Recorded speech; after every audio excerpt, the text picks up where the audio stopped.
Hallo ihr Lieben, heute habe ich ein richtig einfaches und schnelles Rezept für einen leckeren Stachelbeerkuchen. Der Kuchen wird in nur etwa 10 Minuten zusammengerührt, nur mit einer Gabel. Es ist ein perfekter Kuchen für wenn man plötzlich Besuch kommt und was Schnelles zum Kaffeebacken möchte.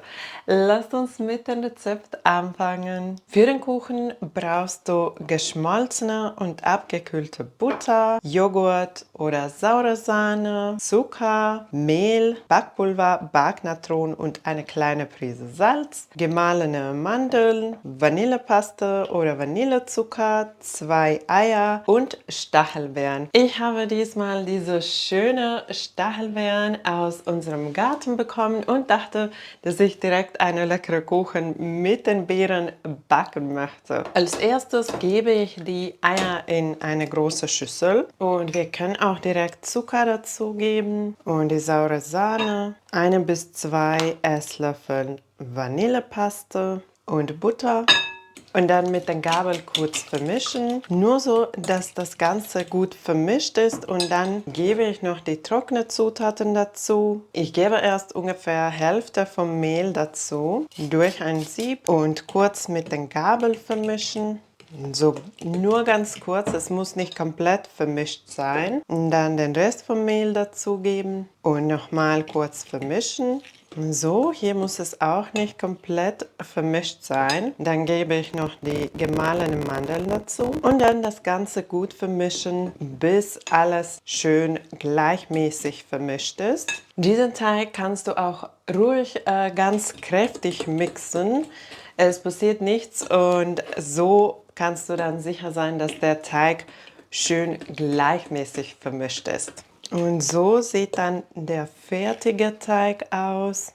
Schön weich und cremig. Und jetzt habe ich dann schon meine Backform hier vorbereitet. Ich habe diesmal verwende ich so einen Tortenring mit Backpapier, aber du kannst auch eine runde Backform anstatt verwenden und dann den Boden, nur den Torten oder den Form, nur den Boden von der Form mit Backpapier belegen und den Teig in die Backform geben und gleichmäßig verteilen. Und zum Schluss noch die schöne Stachelbeeren drauf geben. Und so ganz schnell ist der Kuchen schon bereit für den Backofen. Ich weiß nicht, ob ihr was sehen wird, aber der Kuchen sieht wirklich schön aus mit den ganzen Stachelbeeren. Und wie immer, den ganzen Rezept mit den Backanleitungen findest du unten in der Videobeschreibung. Bevor du den Kuchen aus dem Backofen holst, erst eine Stäbchenprobe machen, um sicherzustellen, dass der Kuchen durchgebacken ist. Dann den Kuchen aus dem Backofen holen und erst 10 Minuten in Backform abkühlen lassen. Danach den Kuchen aus dem Backform holen und auf einem Abkühlgitter komplett abkühlen lassen. Der Kuchen ist wirklich schön geworden. Er ist schön aufgegangen und duftet richtig lecker. Ich finde, der Kuchen braucht nichts anderes, aber wenn du magst, du kannst den Kuchen noch mit Puderzucker dekorieren oder auch mit etwas Sahnecreme dekorieren oder mit Sahnecreme servieren. Wenn du noch mehr Inspiration brauchst für Stachelbeerkuchen, habe ich noch 2 andere leckere Stachelbeerkuchenrezepte.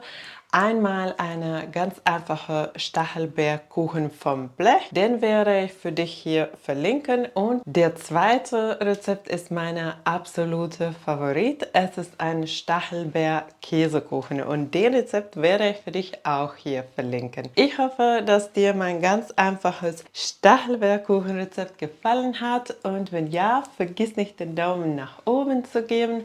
Und wenn du neu bei meinem Kanal bist, kannst du jetzt abonnieren, um keine neuen leckeren Rezepte zu verpassen. Danke, dass du dabei warst. Tschüss und bis zum nächsten Mal.